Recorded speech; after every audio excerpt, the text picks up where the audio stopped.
Welcome to Tenor Tech, where I solve the problems you didn't even know you had. You start by unlocking your iPhone and opening Settings. This is where device identity lives. Once in Settings, go to General so you can access About quickly. This ensures you change the primary device name, not an accessory.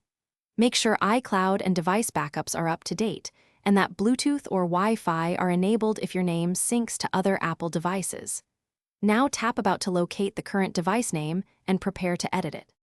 Now that you're in About, tap Name to open the editable field.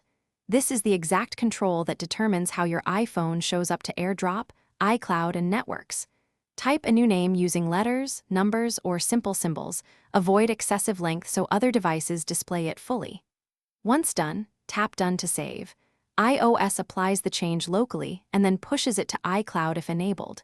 Make sure you see the new name reflected immediately to confirm success. Finish by verifying the new name across iCloud, AirDrop, Bluetooth, and your Mac or other Apple devices. This confirms propagation. If the name doesn't appear everywhere within a couple minutes, restart your iPhone. This forces services to refresh. If restarting doesn't help, sign out and back into iCloud as a last resort, because sometimes the sync token needs renewal. If you're still stuck, check Apple system status for outages, and then retry change. Thanks for watching. Subscribe to keep your life in tune.